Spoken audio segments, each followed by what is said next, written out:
Assalamualaikum warahmatullahi wabarakatuh. Waalaikumsalam warahmatullahi wabarakatuh. Alhamdulillahirabbil alamin. Wassalatu wassalamu ala asyrafil anbiya'i wal mursalin sayyidina wa habibina wa syafi'ina wa rasulina wa maulana Muhammadin wa ala alihi wa sahbihi ajma'in. Bismillahirrahmanirrahim.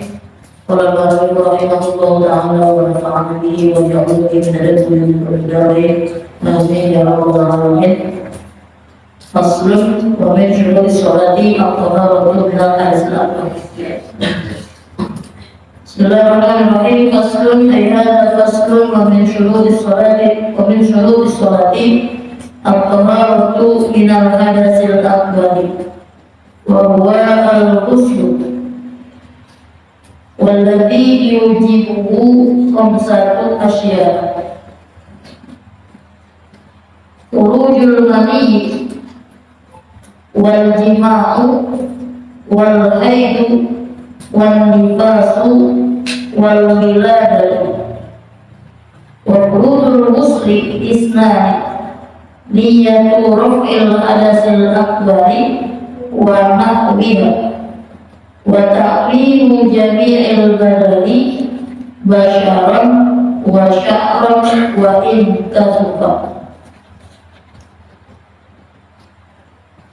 Kita sambung kembali pelajaran kita Sulul Taufik, masih membahas tentang syarat-syarat sholat atau syarat sahnya sholat. Kalau kemarin diantara syarat sahnya sholat itu suci dari hadas dan kecil. Nah, sekarang kita akan bahas syarat sah sholat yang lain, yaitu suci dari hadas besar. Karena yang namanya hadas itu ada dua, ada hadas yang kecil dan hadas yang besar. Penilaian hadas kecil dan hadas besar ini biasanya diambil dari cara mensucikannya. Kalau hadas kecil, kenapa disebutnya kecil? Karena cara menyucikannya itu hanya dengan berwudu. Kalau hadas besar hanya bisa dilakukan dengan cara mandi. Makanya nanti sini bilang al-ghusl dengan mandi. Nanti ada lagi syarat-syarat sholat yang lain. Di antaranya adalah harus suci dari najis. Jadi syarat sholat itu ada suci dari hadas, ada suci dari najis. Bedanya hadas sama najis apa? Kalau hadas itu kondisi tubuh,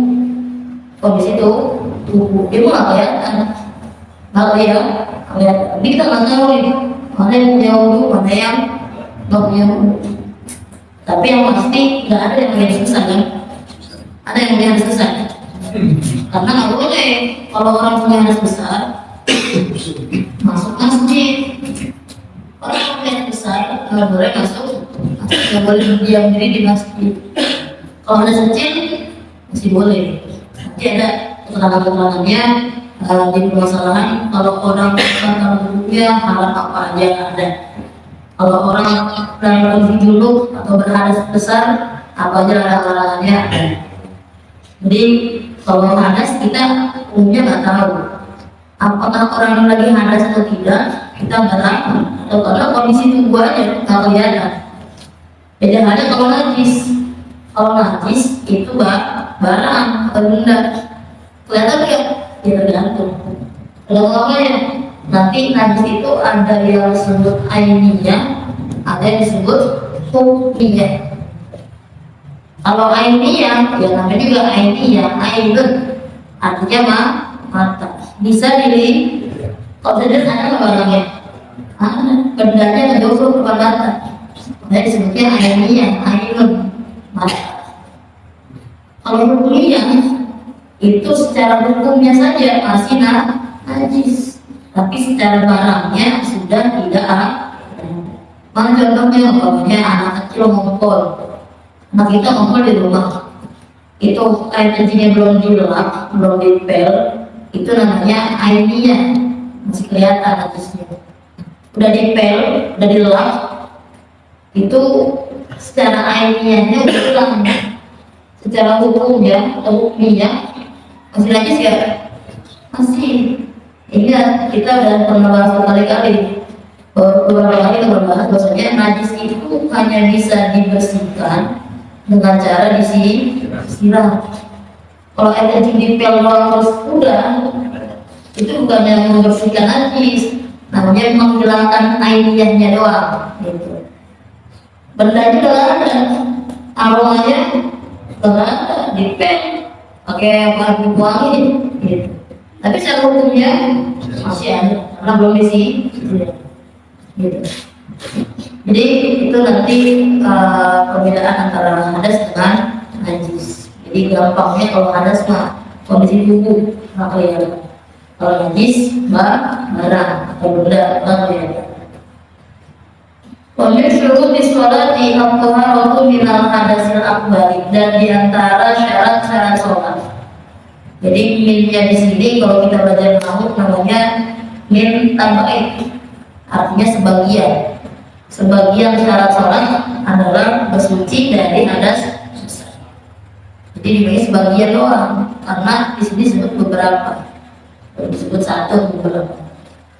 Jadi yang namanya syarat sholat itu nanti kan banyak dibilang ada suci dari hadas, baik kecil maupun besar, ada suci dari najis, baik di badan, tempat maupun pakaian, ada lagi nanti menghadap kiblat dan lain-lain sebagainya.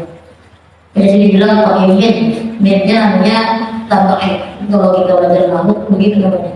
Minnya min tabaik, artinya ba'dud. Ba'dud itu artinya sebagian. Di antara syarat-syarat sholat adalah suci dari hadas besar. Apa itu bersuci dari hadas besar? Yaitu adalah al-ghusl, yaitu dengan cara mandi. Mandinya disebut mandi wajib atau mandi hadas. Walladzi yujibuhu khamsatu asya', dan hal-hal yang menyebabkan kita wajib mandi itu khamsatu asya', ada 5 perkara.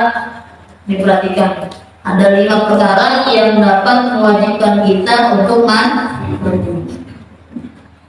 Yang pertama, khurujul mani, keluarnya air mani. Di pertemuan sebelumnya ada pada bahas mani memang suci. Ya. Mani memang suci, tapi ketika keluar mani, maka kita wajib mandi. Jadi kalau hukumnya mani itu suci ya, secara logika yang namanya mani itu bakalnya manusia, bahan bakunya manusia di dalam kita. Kalau mani najis, kitanya juga najis gitu. Jadi kita najis kan? Ada yang najis. Manusia itu semuanya suci. Adapun pendapat yang bilang orang kafir itu atau non muslim itu najis, yang najis akidahnya. Menurut bahasa kita begitu. Yang najis akidahnya. Orangnya suci. Artinya mau masuk masjid boleh nggak? Boleh-boleh aja, asal ada tujuan. Karena kalau muslim secara hukum sebenarnya nggak boleh masuk masjid tanpa ada tujuan yang jelas. Tapi kalau saya nonton di sosial media ada gini, kalau muslim boleh nggak sih masuk masjid? Jawabnya agak lucu, tapi benar.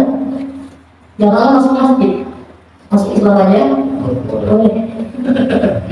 Ya, kalau muslim boleh nggak sih masuk masjid? Jangan tuh masuk Islam juga boleh. Itu luar biasa. Jadi secara hukumnya manusia itu semuanya suci. Makanya mani itu menurut mazhab kita ya suci juga. Jadi ketika keluar mani maka harus mandi, meskipun sebab keluar maninya bukan akibat jima atau hubungan seksual. Jadi mau keluarnya mani ini akibat jima atau tidak, pokoknya yang namanya keluar mani ya menyebabkan wajib mandi. umpamanya sekalipun umpamanya udah nggak jimanya udah selesai, itu umpamanya keluar mandinya lagi, maka wajib diulang mandinya. Umpama perempuan habis jima sama suaminya, kemudian habis mandi keluar lagi tuh dari kemaluannya, terus dari kemaluan mau keluar lagi cairan yang memang mani dari sifat-sifatnya memang mani atau cairan lain sperma gitu. Nah itu wajib mandi kan tuh? Jawabannya gini, kalau memang ketika jimanya itu jadi jawabnya dirinci. Yang pertama, kalau memang ketika jima perempuannya badannya sudah sampai, maka wajib mandi. Kenapa? Karena ada dugaan yang keluar itu mandinya dia. Gitu. Bagaimana kalau umpamanya ketika jima atau hubungan seksual perempuan yang belum sampai, maka jawabannya tidak wajib mandi lagi. Jadi berarti berbalik sekali doang. Mandi yang mana? Mandi yang tadi akibat jimanya, gitu. Akibat hubungan badan. Ada keluarga yang mandi lagi setelah mandi, berarti itu mandi siapa? Mandinya si suami. Kalau selain pemeriksaan tadi sudah sampai, kayak tadi bukan tuh. Itu kenapa wajib mandi lagi? Mandinya diulang. Bisa jadi itu mandinya dia. Karena perempuan juga keluar mandi pak. Gitu. Bahasanya keluar mandi juga, keluar cairan juga. Maka ketika sebutan biasanya sudah sampai sudah orgasme gitu, kemungkinannya itu mandi keluar, itu mandi campuran dia juga. Maka tetap wajib mandi sekalipun barusan udah mandi, itu mandi double. Mandinya double. Kalau perempuan itu capek, belum orgasme ya itu tandanya berarti mandi yang keluar mandi suaminya doang. Gitu. Makanya ketika dia habis mandi keluar lagi, berarti bakal mandi dia. Terus dia apain? Mana nggak wajib mandi? Ya udah dibersihin aja, cebok bahasanya gitu. Jadi itu yang pertama keluar mandi, baik kondisinya sudah jima ataupun tidak. Yang kedua jima atau hubungan seksual tadi. Nah di sini juga sebaliknya, kalau tadi kan keluar mandi baik jima ataupun tidak. Nah di sini yang kedua jima atau hubungan seksual baik keluar mandi ataupun tidak. Pokoknya kalau habis hubungan badan ya mandi. Mau keluar atau tidak. Nah masalahnya jima itu seberapa sih ukurannya? Jadi jima itu indikator ukurannya jima itu adalah ketika hasyafah masuk ke dalam farji. Ketika hasyafah masuk dalam farji. Mana hasyafah? Hasyafah itu punya laki-laki yang bagian ujungnya. Kepala kopinya tuh. Itu namanya hasyafah. Nah farjinya perempuan ini ukurannya mana yang dimasukin ketika dimasukin kita wajib mandi, yaitu ukuran anggota farji yang tidak wajib dicuci ketika cebok atau istinja. Jadi yang namanya kalau terbotok begitu bentuknya ya, kalau masing-masing botok ya. Kalau masing-masing kalau ini makanya jangan garis tahu biar aja. Dan masalah. Ya. Jadi bahasanya kan bentuknya kayak bibir. Kalau bahasa ini tidak kayak bibir. Nah bibirnya ini ketika berdiri kan tertutup posisinya. Nah ketika terbuka itu kan ketika dia cebok itu yang dibasuh itu ya bagian terbukanya. Nah kalau hasyafah kita sudah masuk melewati bagian yang wajib dibasuh ketika dia cebok, maka sudah wajib mandi. Kalau hasyafahnya benar-benar masuk semua, hasyafahnya ada. Kalau baru ujung palanya doang, atau kalau masih di bibirnya doang, itu belum wajib mandi kecuali kalau bibirnya doang muntah. Kecuali kalau bibirnya doang muntah lagi, muntah apaan? Muntah air mati.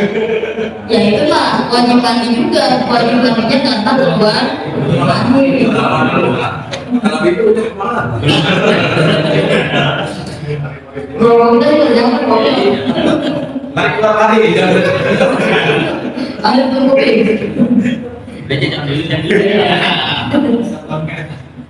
Jadi kayak gitu kalau kesannya baru disebut jima kalau hasyafahnya itu masuk semua ke dalam anggota farji perempuan yang melebihi daripada bagian yang wajib disiram atau wajib dibasuh ketika cebok. Kalau masih baru bagian bibir aja ya belum wajiban namanya karena belum disebut jima. Kemudian yang ketiga walau haid itu ketika berhenti darah haidnya perempuan wajib segera mandi. Jadi jangan dibiasakan gitu ya kayak yang pernah kita bahas gitu. Selesai haidnya dari kemarin mandinya belum. Ini makanya masalah haid memang masalah perempuan. Tapi kita sebagai laki-laki harus tahu juga karena kita jadi pimpinan. Kalau jadi pimpinan, kalau kawannya pasukannya kalau beres, itu yang disalahin bukan pasukannya, pimpinannya. Nah kalau pasukannya nggak lurus, pimpinannya nggak mau atur. Nah kalau pasukannya nggak mau sholat, karena pimpinannya nggak nyuruh. Kenapa pasukan sholatnya nggak sah? Karena pimpinannya nggak ngajarin. Nah itu, makanya kita benar-benar juga kalau laki-laki masuk surganya ada susah. Ya, laki-laki masuk surganya ada susah. Kenapa ada susah? Karena banyak tanggung jawabnya, tanggung jawab diri sendiri, tanggung jawab kepada istri, sama anak, belum yang lain-lainnya. Tanggung jawabnya banyak. Kalau perempuan tanggung jawabnya ada sedikit. Makanya dibilang masuk surganya gampang. Bagaimana caranya? Taat sama Allah, taat sama Rasul, taat sama suami, semuanya begitu doang. Kalau kita taat sama Allah, taat sama Rasul, sama istri, baik. Uang jajan, uang bulanan lebih, ya. Kalau jawabnya sholatnya belum, ya. Sholat buat anaknya belum, sholat keluarganya belum, nah, itu kalau banyak. Jadi harus tahu bahwasanya ketika perempuan putus darah haidnya diwajibkan segera mandi. Kalau di sini dibilang di ayatnya dikuli ta'ala fa'idah atau harna faktu guna. Jadi di surah Al-Baqarah itu terbaca fakta zilun bisa afil mahid. Jauhilah perempuan ketika lagi haid. Fa'idah atau harna fakta zilun bisa afil mahid. Kemudian selanjutnya di sini potongan adalah kalau sudah selesai haid ya fa'idah atau harna. Artinya di sini sudah mandi. Faktu guna maka segeralah datangi mereka itu maksudnya ya berhubungan seksual atau jima. Jadi boleh datangi ini, boleh jima ini kalau sudah suci. Nah sucinya di sini maksudnya adalah sudah mandi. Jadi bukannya harus sudah putus haid doang. Jadi wajib segera mandi karena memang pertama tanggung jawabnya sholat. Kedua tanggung jawabnya adalah melayani suami. Makanya kalau mau punya istri punya perempuan khususnya yang masih muda, anak perempuan kita yang sudah muda sudah kecil, yang haidnya masih baru, itu harus kita ajari. Jadi jangan cuma sekedar dibeliin buat beli sopir pembarunya doang, tapi juga harus dibilangin.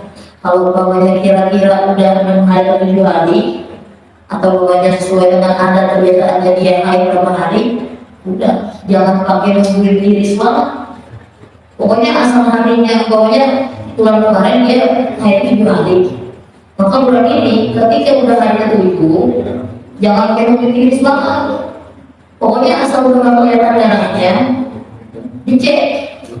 ceknya gini, ambil tisu atau pokoknya bahan pakaian yang warna putih, corekin ke farjinya.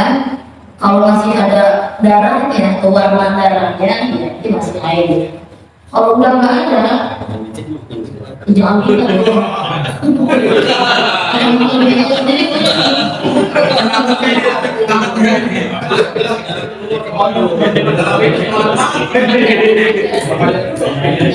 Jadi boleh jadi. Jangan video kan begini. Bukannya semangat ya. Ya. Jadi umpamanya setelah dicek ternyata masih bersih, artinya udah nggak mau darahnya, ya udah langsung mati.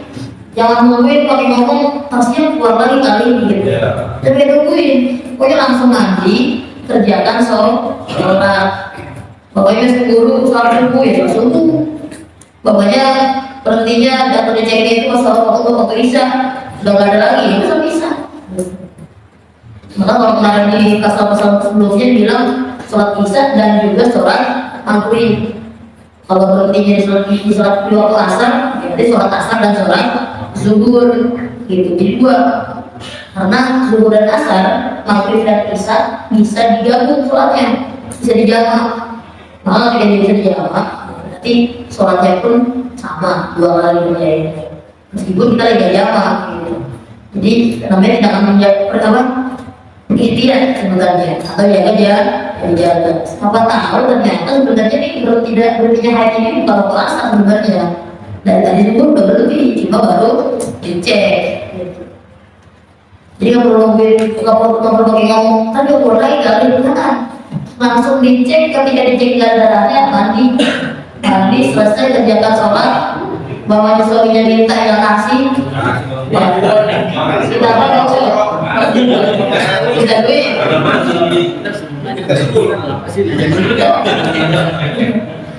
Ya, jadi kayak itu kalau mobil dicek ternyata bersih, udah sholat, suaminya minta jatah kasih. Ada punangnya ternyata masih ada, itu dua konteks pengetahuan kita. Tadi ketahuannya kita itu udah bersih, udah tuh sholat. Ada keluar lagi berarti ya masih dalam kondisi haid aja. Jadi nggak perlu ditunda.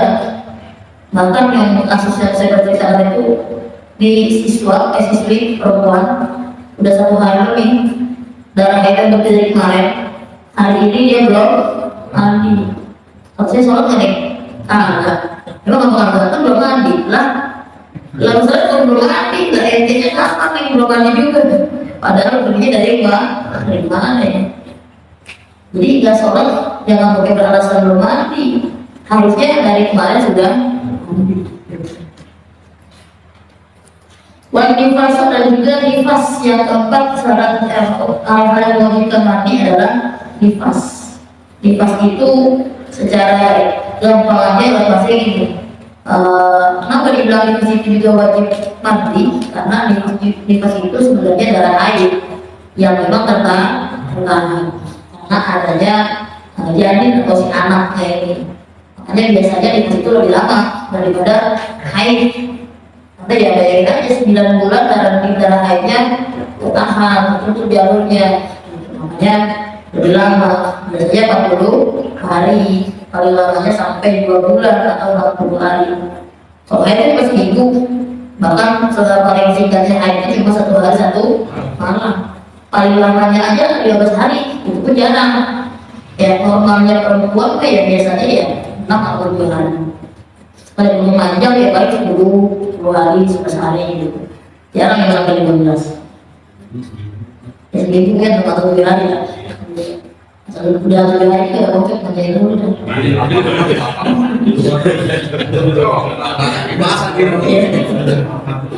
Kemudian yang selanjutnya yang kelima adalah wilada atau melahir.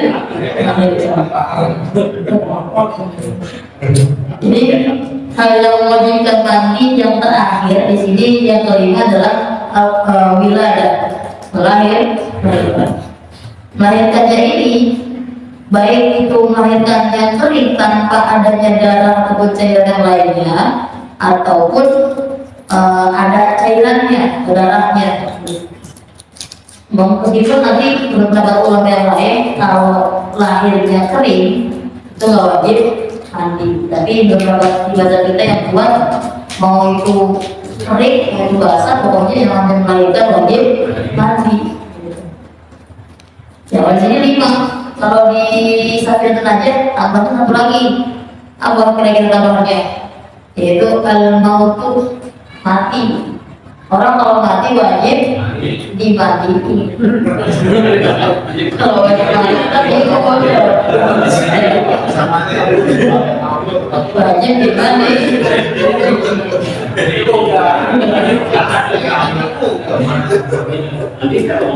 Tapi bedanya gini, kalau 5 hal ini wajibnya kita mandi karena memang bersuci, karena memang kita untuk menghilangkan hadas, tujuannya untuk melegalkan kemudian kita untuk beribadah.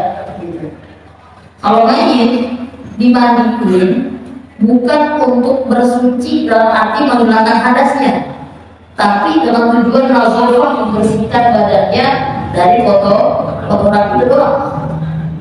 Makanya meskipun mayit udah diganti, udah diwuduin, bibinya mayit kasih.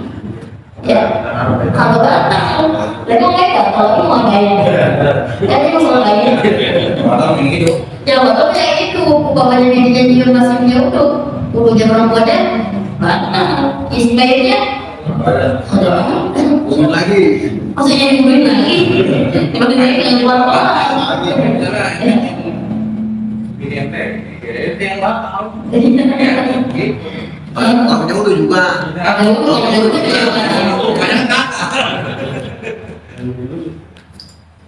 Jadi gitu maksudnya. Jadi kalau mayit wajib dimandikannya ini bukan karena apa namanya bersuci dari hadas, bukan karena memang dikerjakan, bukan karena dia mau ibadah, bukan. Tapi semata-mata membersihkan dari kotoran. Jadi bukan untuk menghilangkan hadas, karena ya tujuannya mau ngapain mayit dimandiin untuk menghilangkan hadas? Dia udah gugur kewajiban-kewajibannya, udah gugur tanggungan-tanggungannya. Makanya di sini nggak disebut juga, kalau ini juga 5. Kalau di sana kita dibilang ada 6, antaranya adalah ada 5. Terangannya gini kalau di sana kita, sebab mandi itu ada 6, yang 3 dirasakan oleh laki-laki dan perempuan, yang 3 lagi dirasakan hanya perempuan. Mana yang hanya perempuan? Haid, nifas, melahirkan. Karena nggak ada istilahnya perempuan laki-laki haid, nggak ada. Kalau yang 3-nya lagi itu dirasakan oleh laki-laki dan perempuan, yaitu keluar mani. Sama laki perempuan itu tadi dibilang jima kan laki-laki dan perempuan gitu. Kemudian mati, yang mati kan bukan laki-laki doang, semuanya mati gitu. Pokoknya kan masalah wilada ini. Kadang-kadang kalau wilada itu ada orang yang lainnya sesar gitu. Sebelum waktunya udah disesar. Itu bagaimana lainnya? Ya pokoknya ketika dia keluar anaknya ya mandi. Mana enak gitu ya? Nah, jadi mau itu membacakan enggak, pokoknya mandi. Setelah melahirkan. Biasanya kadang-kadang ketemu sebelum waktunya cairan itu udah keluar. Iya. Banyak kan orang waktu. Tadi kan dibilang memang ada perbedaan pendapat kalau kering boleh mandi, kalau basah baru mandi. Tapi di dalam bahasa kita yang tua itu dibilang mau itu basah, mau itu kering wajib mandi. Ini yang kedua juga, yang kedua masalah di main, cocok ke mainnya. Kadang-kadang kan kita bulan puasa nih, lima gitu ya. Tadi semua pernah ngalamin. Itu maksudnya ini justru kalau bisa atau sebelum dulu ya, menerima dia ada sebesarnya dalam terapi itu. Kemudian setelah imsak itu dihitung lagi kemarin. Oh itu. Iya. Pokoknya. Masalahnya itu. Jadi yang kedua ini kalau ngomongin masalah puasa. Ya. Jadi syarat puasa memang suci diantaranya. Maksudnya suci di sini ya artinya tidak dalam kondisi haid atau nifas. Itu tuh maksudnya. Artinya mau kita punya hadas kecil, mau punya hadas besar, itu puasanya tetap sah gitu. Contohnya kan namanya jima malam-malam ya, ada contohnya. Nggak mau mandi kita, kalau mandi orang siangan. Kalau mana kalau yang bangun udah azan, Bagaimana hukum puasanya? Tetap sah. Mandinya gimana? Gimana?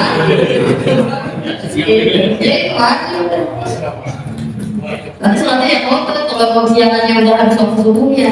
Praktekin ya itu. Ada kelompok saya tetap sah kalau malamnya seperti jadi untuk sholat ya bagi kegiatan tapi setelah mandi untuk puasanya tetap sah kalau malamnya sudah ya kalau belum niat ya nggak sah maksudnya udah siangan belum sempat sahur gitu. Terus kalau tempo hari yang menarikan banget itu kalau orang umpamanya bukan niat kawin Subahdin ya tapi sempat sahur nih pas pagi-pagi baru ingat belum niat kawin Subahdin ini saya udah sahur itu niat kan karena orang sahur tujuannya puasa jadi memang dari itu kata memang kalau ya jalannya itu dalam hati ya nggak harus Subahdin iya Malah dicapin doang. iya kalau dicapin doang itu dia selalu puasa ya berarti udah dia. Nah kalau puasa tadi habis jima kesiangan mah kan kita belum sahur sebenarnya. Kalau malamnya belum tahu semua godin berarti belum dia. Berarti puasanya sama nggak? Harus sah. Tapi sampai jangan. Ayo, jangan sarapan. Kalau udah sempurna sarapan lagi. Kalau di Sabina ada lagi terangannya gini. Yang namanya orang yang batal puasanya atau puasanya dianggap tidak sah itu ada yang wajib menahan diri ada yang haram menahan diri. Mana yang wajib menahan diri? Orang yang puasanya tidak sah akibat kegagalan dia, contohnya tadi bukan niat atau namanya mokel batalin puasa pokoknya nanti jadi johor udah tangan dia batalin aja puasanya. Habis dibatalin itu setelahnya puasa lagi nanti kita puasa gitu ya cuma ya kita nggak ada pahalanya cuma wajib menahan diri. Maka kalau yang haram menahan diri itu orang yang haid atau nifas gitu itu mereka perempuan-perempuan yang sedang haid nggak boleh menahan diri artinya nggak boleh dia nggak makan nggak minum harus makan minum ketika puasa. Jadi kalau makan minum harus puasa nih. Kalau dia mau makan gimana? Kalau dia nggak mau makan minum karena sariawan namanya, ya terserah dia. Yang nggak boleh dia nggak makan dia nggak minum tujuannya pengen puasa itu nggak boleh gitu. Jadi di situ dah tuh.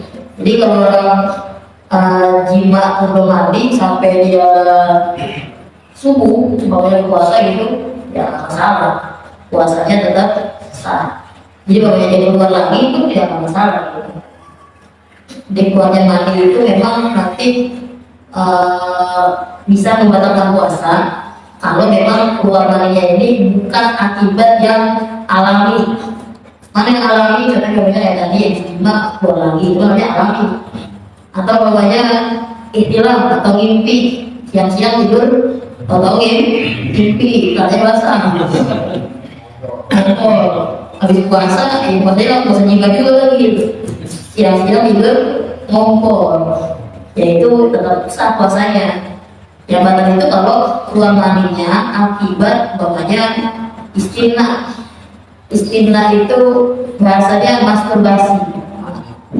Jadi istimna jadi selalu cek ada istimna ada istimta ada istimna ada istimta. Bedanya apa? Kalau istimna keluar pakai tangan sendiri, kalau istimta pakai anggota tubuh orang yang halal, istri. Boleh nggak bawanya dikeluarin pakai tangannya istri? Boleh, karena istri itu tempatnya istimta, tempatnya bersenang-senang. Kalau sendiri nggak boleh.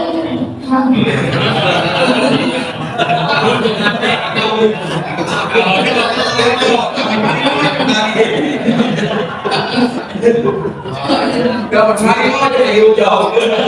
Jadi itu bedanya istimna dan istimta. Ya kalau penggara sih nggak ada. Iya, kalau di yang pemerintah istimta boleh. Karena yang dilarang itu adalah al-wahid, tempat haidnya. Yang umumnya yang lain boleh nggak?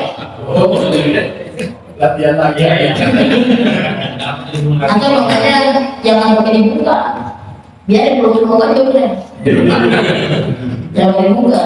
Kalau dibuka takutnya terus nggak ada totalnya. Ya itu di antara sebab-sebab atau hal-hal yang mewajibkan kan. Kemudian kalau udah terkena hal-hal yang mewajibkan mandi tadi kan wajib mandi tuh. Nah dalam mandi ada hukum atau rukun-rukunnya juga sama kayak wudhu. Kalau kemarin rukunnya wudhu ada 6. Yang pertama niat ketika membasuh muka. Yang kedua membasuh muka.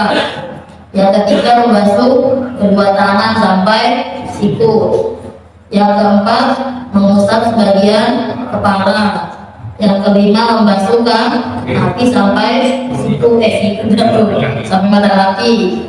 Yang terakhir kaki. Kalau mandi rukunnya, fardunya simpel Pak. Cuma 2, niat mau mandi udah ya. Habis apa? Niatnya pun bareng-bareng sama tubuhnya. Mandinya, masih dibilang wudhu muslim Islam. Fardu-fardunya mandi ada 2. Apa aja yang niat sama mandi? Yang namanya mandi bahasa semuanya nggak? Dan semuanya. Makanya kalau kata kita mandi paling lalu diguyur, agak abdul, agak nggak abdul. Makanya di bawah kan kepala itu berubah, merasa dengan dulu, udah dia bahasa itu. Karena begitu kan bahasa kita gitu. Jadi mandi itu semuanya harus itu yang kedua, meratakan air ke seluruh badan kita aja. Tanda itu Ya mandi. Udah masuk ke sampo lagi. Jadi wajibnya mandi ada 2. Yang pertama niyatul rafil hadasil akbar. Niat menghilangkan hadas besar. Jadi ketika mandi sambil berniat menghilangkan hadas besar. Warna pihak dan semisalnya, mana misalnya niat mengangkat hadas besar atau niat mengangkat dulu bawahnya. Atau niat mandi wajib boleh ya? Boleh. Saya niat hadas haid boleh. Saya niat hadas nifas boleh. Atau yang tadi dibilang umumnya itu ya, saya niat mengangkat besar boleh. Saya niat mandi wajib boleh. Gampangnya gitu aja udah.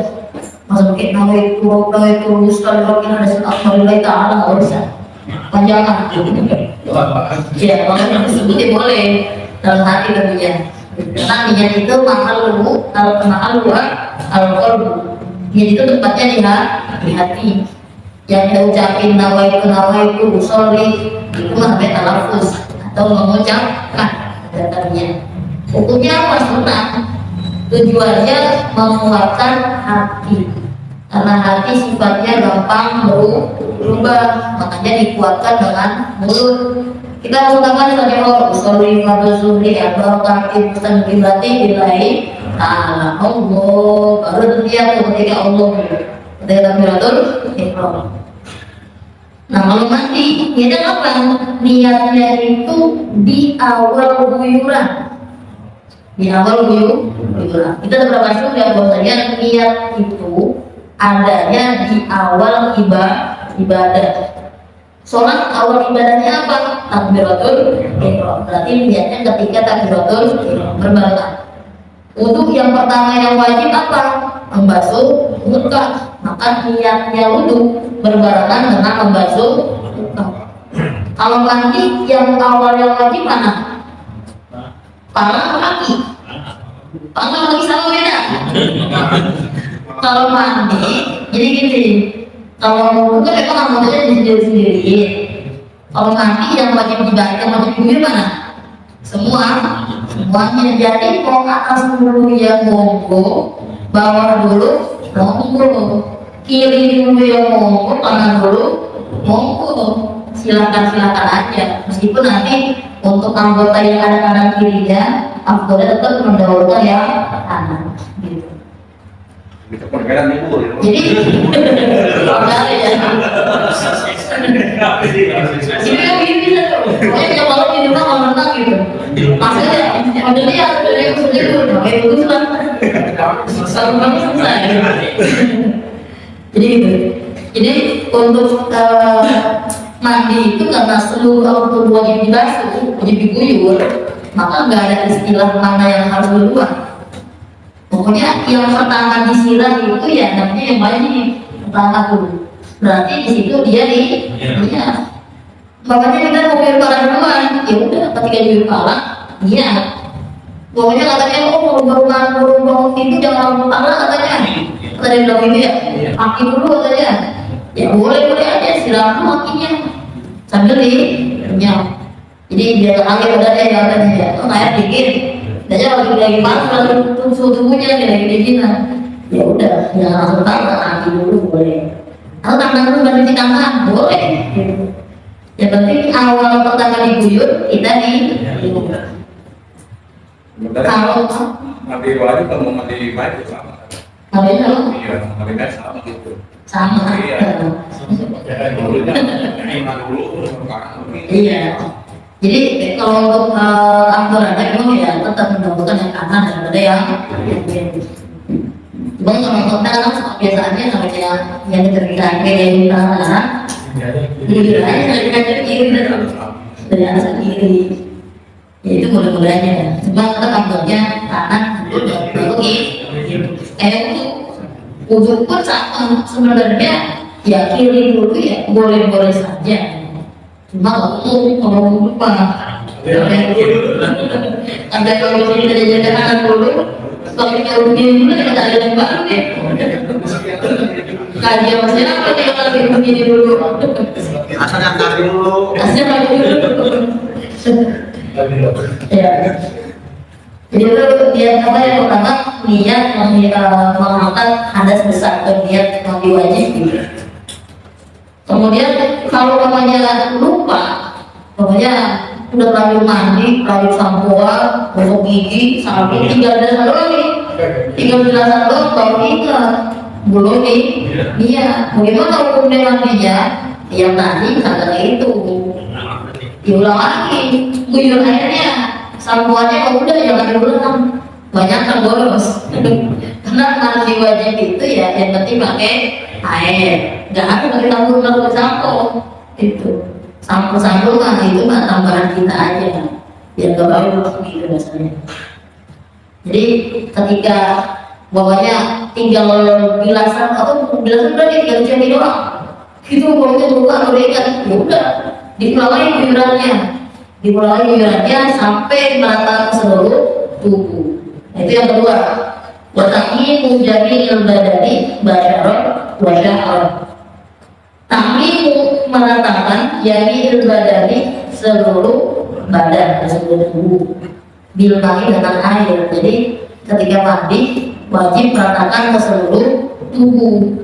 Karena air itu sifatnya ngalir dari atas ke bawah, bukan dari bawah ke atas, maka tangan kita wajib harus bergerak.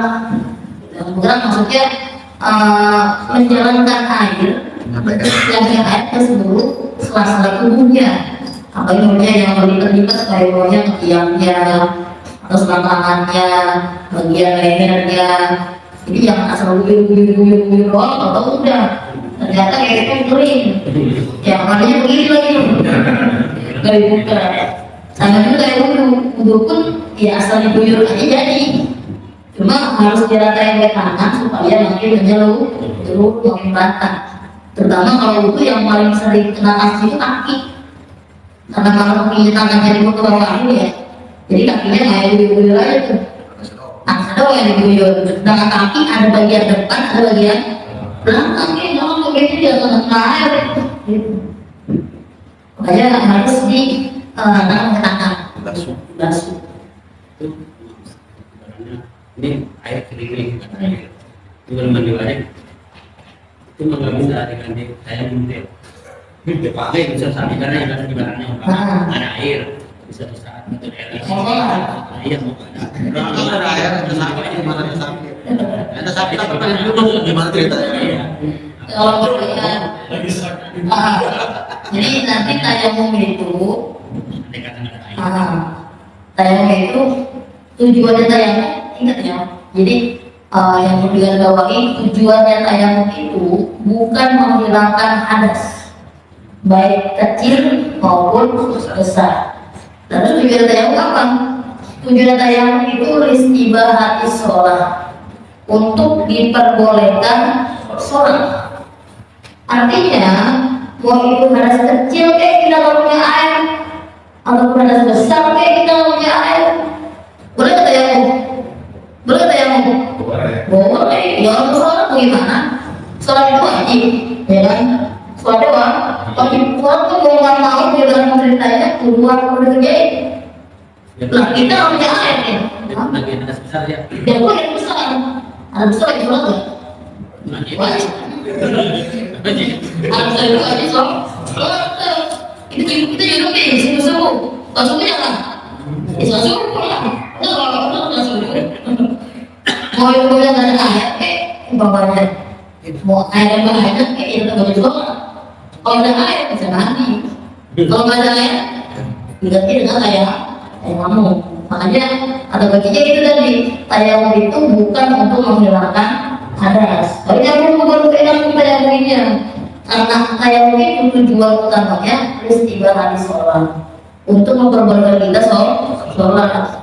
Aslinya kita kalau kita nggak boleh sholat, kita nggak boleh sholat. Maksudnya itu harus besar, gitu, harus kecil, pokoknya wudhu. Sedangkan sholat yang udah ada nih, udah ada, udah masuk. Jadi kita wajib sholat nih, bagaimana caranya? Diganti dengan tayamum untuk memperbolehkan kita sholat. Terus dari itu nanti apakah sholatnya wajib diulang atau enggak, itu nanti rinciannya beda lagi. Kalau mau kayak itu, pokoknya yang gampang kasusnya gini. Kalau di wadas biasanya ada air, tahu-tahu kekeringan bawahnya, maka nanti ketika kita punya air lagi, sholatnya diulang, gitu. Jadi pokoknya kekeringan, pokoknya sehari lama ya, sehari punya apa makin punya berarti sehari pokoknya air habis. Itu kita kan sholatnya pakai tayamum, meskipun itu harus kecil ke, harus besar ke tayamum. Nah hari berikutnya airnya ada, maka sholat yang kemarin harus diulang, gitu. Betul. Kalau memangnya memang biasanya nggak pernah ada air, mungkin itu tinggalin di gurun pasir di Afrika atau di Afrika berjalan. Emang biasanya nggak pernah ada air, terus maksudnya gimana? Ya dong. Ketika tayamum terus habis tayamum selesai sholat, airnya apa? Ada air yang jadi datang. Ya udah, saudaranya tetap sah, nggak perlu diulang. Air lagi, bentar wudhu atau mandi gitu. Ya jadi yang mau ya, sah aja. Yang penting kayak kamu.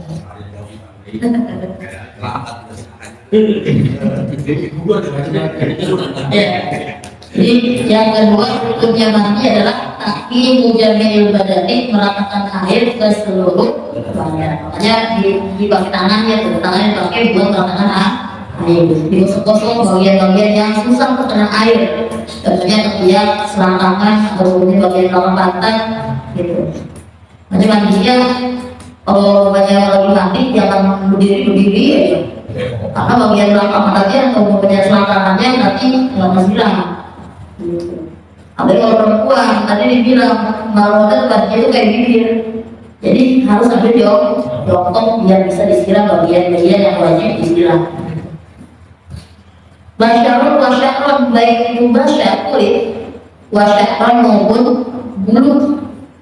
bulu yang di atas bulu yang di tengah bulu yang di bawah semuanya wajib disiram.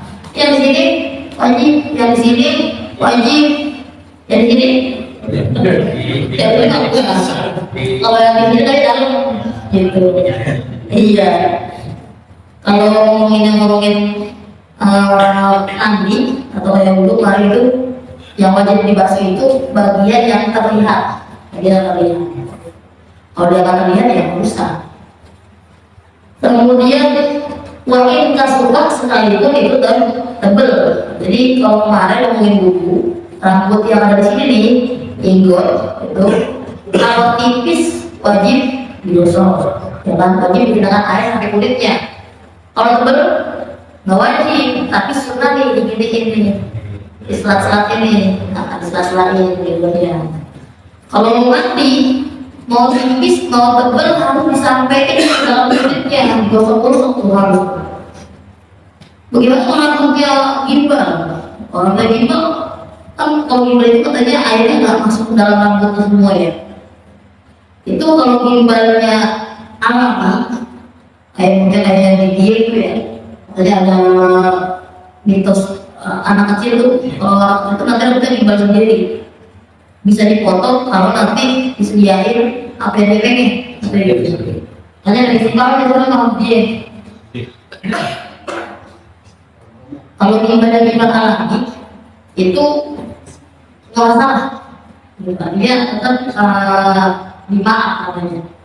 Tapi kalau gimbalnya tidak alami yang buatan, itu harus dilepas. Dia sampai ke dalam karena kalau orang berkeselamatan itu zahir kebatinan. Sebenarnya kalau kulit zahirnya saja, yang nggak kelihatan ya udah. Tapi kalau rambut, yang dibilang harus digosok-gosok. Rambut kita ini boleh tebalin, gosok-gosok nih, sampai kena kulit kepalanya. Nggak cuma digini doang kan, tapi harus digosok-gosok semuanya. Ya, injak-injak gitu. Karena kalau punya rambutnya gimbal atau kemudian perempuan rambutnya dikode dari dulu gitu, dengan yang mandi dilepas dulu. Karena dikhawatirkan nanti juga masuk airnya. Dan jika nanti wajib kita supas, kalau itu tebal. Kalau mau tebal, tetap harus dikenakan air, baik bagian luar maupun bagian dalam. Yaitu permasalahan atau pasal yang kita baca pada kali ini tentang syaratnya sholat, yaitu suci dari hadas. Nanti kita mau lagi pasal berikutnya tentang syarat wajibnya sholat, syarat wajibnya sholat. Kan dari awal dibilang syarat sah sholat itu suci dari hadas, dan bersuci dari kita, baik bersucinya dengan cara wudhu ataupun dengan cara mandi. Nah, tapi bersuci pun ada syaratnya. Ada syaratnya di mana bersucinya dianggap sah. Maka itu diantaranya pertama adalah Islam. Jadi kalau muslim mandi hadas sah, jadi kecuali perempuannya mandi hadas ketika selesai haid, itu jangan terjadi. Itu menjadi perbedaannya. Nanti kita bahas lebih rinci lagi, lebih lanjut di pasal berikutnya, paslon syurutul khamati al-islamu wa tamyizu wa adam mutalihi musul mati dan seterusnya. Wallahu a'lam bishawab. Alhamdulillah.